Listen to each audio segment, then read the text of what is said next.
So the supraorbital cava. The supraorbital cava or the supraorbital cava is about 7 centimeters in length. And the main characteristic is the fact that it is valveless, so it does not really have any valve, because we know that most of the great vessels that come off of the heart, they have some sort of valves in them, but this artery does not really have any, this vein does not really have any valve. It starts at the level of the right costal cartilage, the first right costal cartilage, and is covered by the serous pericardium of the heart. Now, the superior branches of the supraorbital cava include the right and the left brachiocephalic veins. So as you can see right here, there are two veins coming up. So this vein right here and this vein right here, these are the two brachiocephalic veins. And then there are also certain tributaries, as you can see posterior. There will be in the atlas, we're going to be looking at the posterior tributary, one of the major posterior tributary, superior-posterior tributary known as the azygos vein. Then we can observe the fact that the inferior branches of the supraorbital cava includes the common iliac right and the left. Then we also have other tributaries that come off of the midpoint. So somewhere here, they include where we can find the diaphragm, of course, which include the pericardial and the mediastinal arteries. Then we also have certain arteries known as the phrenic arteries. It's not the arteries, sorry. The phrenic veins. Yeah. The anterior relations. So let's look at the relations. The anterior relations of this artery include the right lung pleura and the pericardium. So we know the fact that there is the right lung here. The right lung is going to be somewhere here, and it's going to be in close relation, especially the pleura of the right lung. And of course, we have the pericardium. The pericardium of the heart is going to be covering this entire area, and also the parts of the supraorbital cava. Then we can find the right internal thoracic vein, and then we have the sternocostal cartilage, and especially the third costal cartilage. Now it's important to know that the pleura of the right lung and the pericardium, they separate the internal thoracic artery from the supraorbital cava. So supraorbital cava is separated from this by these structures. Posterior relations include the trachea, the right lung pleura, and the pulmonary hilum.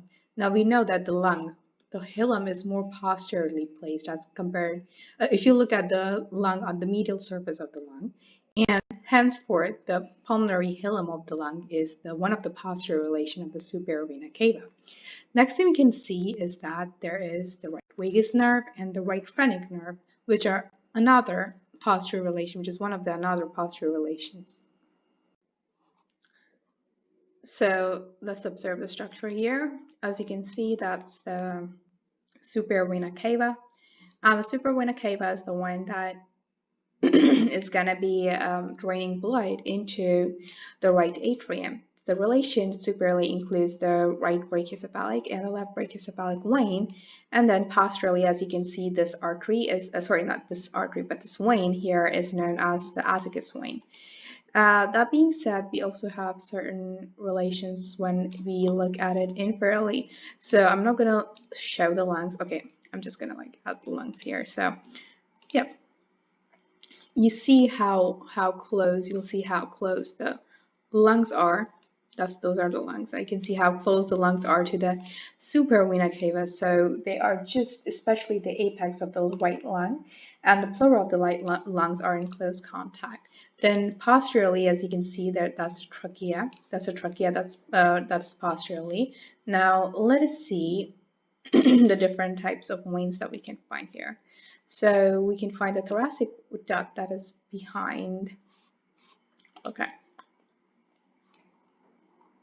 Yep. So behind, let's see behind.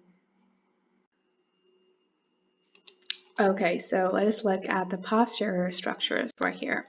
So this one right here is known as the phrenic nerve that is in close relation posteriorly to the supraorbital cava. and then we have the right vagus nerve. So this nerve right here is known as the right vagus nerve. Then of course the trachea posteriorly and the pleura of the lungs. Remember.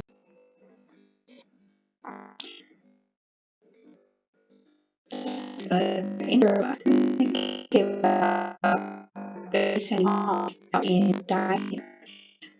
the thing is that makes me like at the level 5. Now, these the other weekends of the week is that it first transition from the element. No, okay.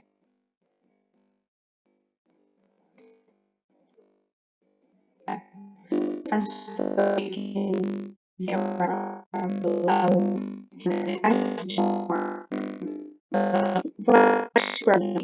then the other that we have the and how to is from the right in front of variation of the lastly how little show this the organizing is options. After of the door of the door liver and liver. Then the posture really includes the forward or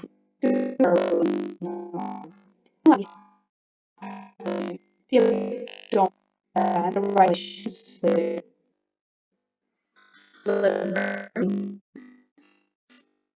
So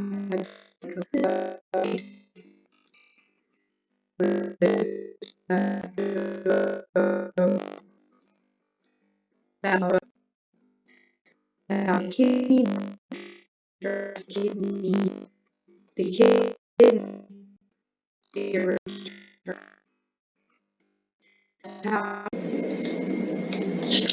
alright, so that's the Verena cava, and as you can see, it originates from the level of the T, which is this one, I think it's T8.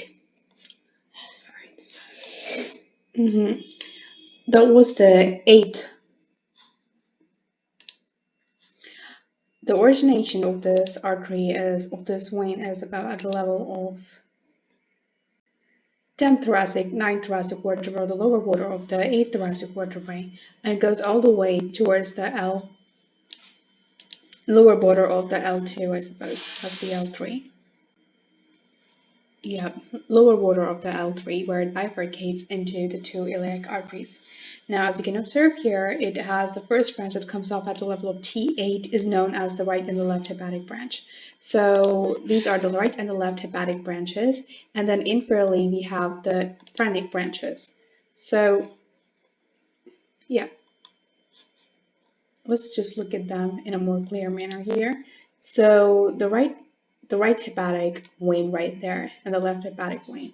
Then we have the inferior phrenic vein, and then we have the renal veins. These are the renal veins approximately at the level of L1, and then we have the suprarenal veins that come off. As you can see here, it's not really visible, but at the posterior region towards the right, we have the suprarenal vein coming right off the inferior vena cava. Then we have the gonadal vein in the case of males. It's the testicular vein that comes off at the level of L2. And then we have the left testicular vein that comes off of the renal artery.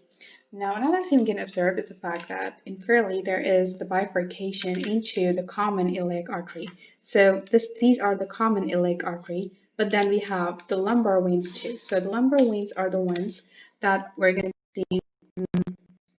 It's not really visible here, but the lumbar veins are the veins that are going to go posteriorly and supply the lumbar vertebrae. Yeah, that's all that we have to observe in the terms of tributaries and branches.